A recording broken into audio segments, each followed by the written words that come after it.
My name is Prashant. I was diagnosed with polio when I was around 1 year old. So I've been living with this disability for almost 48, 49 years now. My name is Shanaz Haveliwala and I have been suffering from epilepsy since the past 18 years. I am Pranav Love. I am totally blind in the sense that I have only light perception, not shape or object perception. I am Nisha. I live with an invisible disability called systemic lupus, which I've been managing for past 16 years.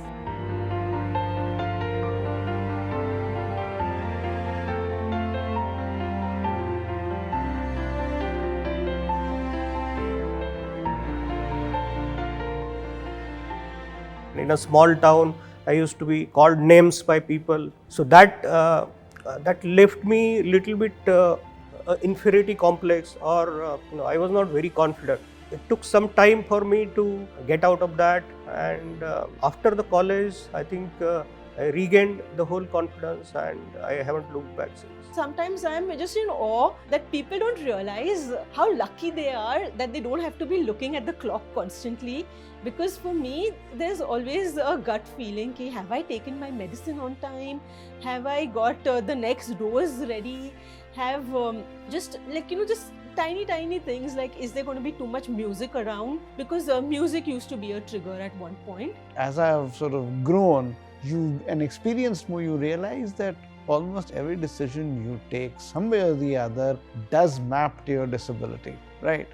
So have I been made to feel different? Sure, that does happen. Sometimes it's a positive difference, sometimes it's a negative difference. It really depends. You see, like it's an invisible disability. So generally, when somebody see me, I'm like quite as normal as anybody, right? And then when the symptoms kick in, or when I have a flare-up of my condition, and that goes really bad for a few days, and then on some other days, it's like absolutely normal, as really joyful, and then sometimes I don't feel that I have a problem at all.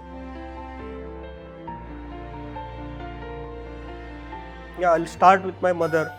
Apart from that operation and surgery, dozens of people suggested, dozens of remedies. She used to keep trying.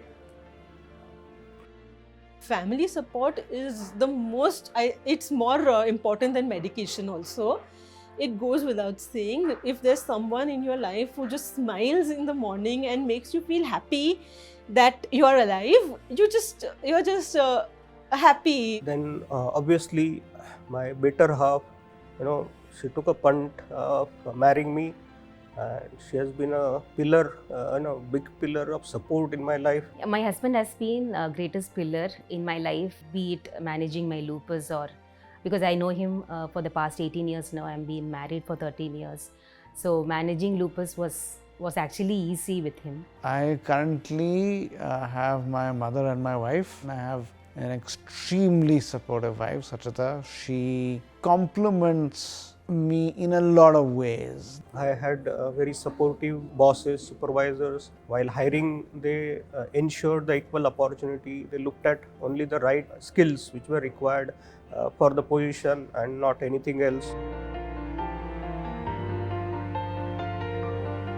The Accessibility Center has the multiple disabilities, different technology gadgets, because recently the technology has really been able to enable a lot in different disabilities, and anything latest which is available, it just gets added to the center very quickly. My day-to-day work requires a lot of activities where I have to be there on the ground. So when a flare-up happens, the work should not stop, right? So my management, basically from Accenture's side, what they make sure is that I have enough backups so that my work and my day-to-day activities are managed. Also the adjusted workloads. So this helped me in managing my condition in terms of handling on a daily basis, or balancing my work and life really seamlessly. I haven't experienced it, but from my NGO, I have met people who are very, very unfortunately still jobless, and the only reason is because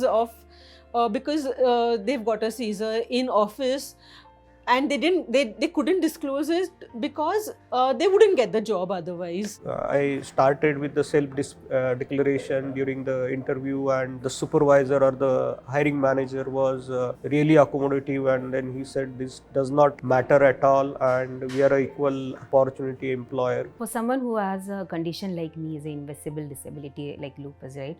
So it is difficult to get noticed, especially while hiring, or even within the organization when you have a job, because it's often misguided as you don't want to work, or you are exaggerating in terms of getting things done. Easier perhaps today than it used to be. Before there was so much awareness and so much emphasis on inclusivity, but it is certainly more effort than a fully able person would put in.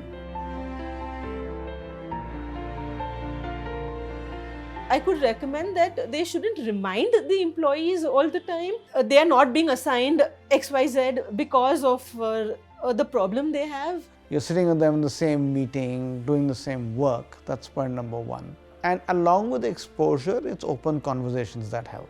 Attitudinal accessibility extends beyond assistive technologies. So culture at my workplace connected me to a network of individuals from diverse backgrounds. And also offered tailored career development programs. People are made aware of disability etiquettes and how to take care of people in your team, especially if you have any disabled people in your team. So those kind of awareness programs are also there. And we also feel that we fit in here, and then that's all matters, right? That's what inclusivity means in terms of what a workplace can offer. An attitude of inclusivity right from the top, and as long as you have that and you enforce that culture, you're going to be in a good shape. There are 3-4 components. One would be any physical assistance which is required, any digital or technology assistance which is required. Yeah, even I have had a company myself, and I have hired people with epilepsy and other disabilities. So I have done a little bit of homework before their first day of work. I have understood the sort of problem exactly it is. It's important that we need to understand one size does not fit all.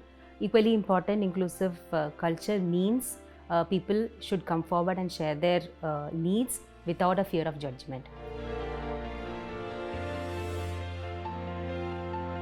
People just want to be heard at times. They just want to pick up the phone and talk to someone. When it comes to all of these mass recruiters, especially the ITES and BPMS companies, they should have these policies proactively implemented.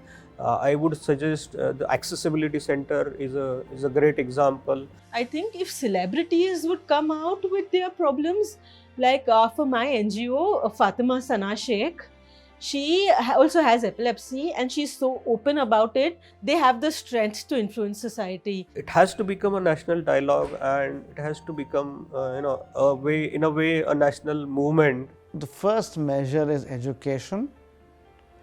The second measure is digitization of information in an accessible way. And inclusivity is not just a responsibility of a handful of companies. And all this becomes a reality only when this becomes a national agenda. Learn, relax, and have a good time.